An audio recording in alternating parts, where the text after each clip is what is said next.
Enzyme therapy की बदौलत अब जिस्मानी अज़ाब हर किसी को लगाए जा सकेंगे।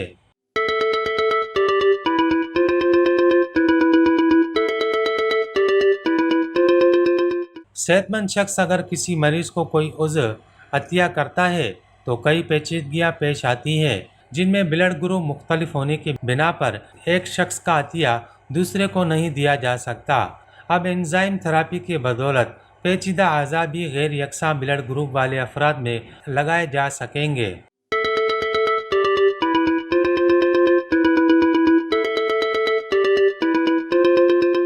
अब कनाडा में मुख्तलिफ इदारों के साइंसदानों ने मुश्तरका तौर पर कई बरस की मेहनत के बाद एंजाइम ट्रीटमेंट वाज़े की है, जिसके तहत एक उज़्व को आलमी और इकसाम के ब्लड ग्रुप वाले मरीजों को बाहिफाजत लगाया जा सकेगा।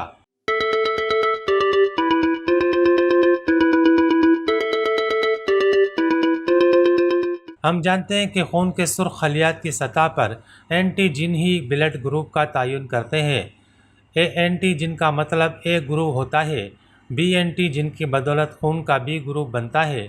ए बी ब्लड ग्रुप में दोनों ग्रुप होते हैं और ओ में कोई ए और ओ एंटीजन गायब होते हैं। अब खून की मुंतकिली हो या फिर पेवंदकारी, अगर खून की किस्म यकसा ना हो तो मामला पेचीदा हो सकता है।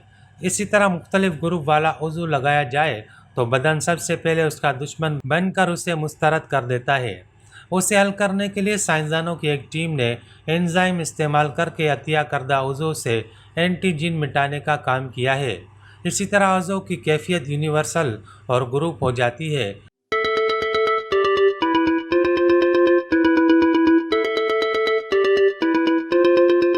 थेरेपी के लिए दो एंजाइम इंसानी आंतों से लिए गए हैं। साइंसदानों ने दो फेफड़ों को एक स्वायोलिंग परफ्यूजन EVLP सिस्टम के अंदर रखा। इस सिस्टम में फेफड़ों को पेवंदकारी से कबल खून और ज़रूरी अज्जा में जिंदा रखा जाता है। अब इसमें दोनों एंजाइम भी डाले गए।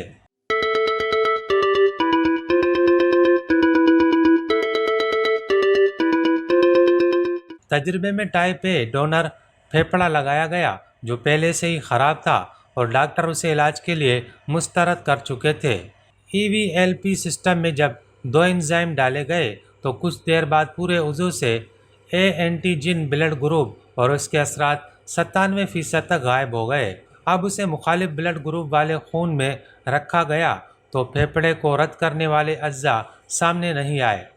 इस तजर्बे से मालूम हुआ कि एंजाइम थेरेपी की वजह से जल्द या बदेर मुख्तलिफ ब्लड ग्रुप वाले अफराद के अज़ा दूसरे को लगाने में मदद मिल सकेगी।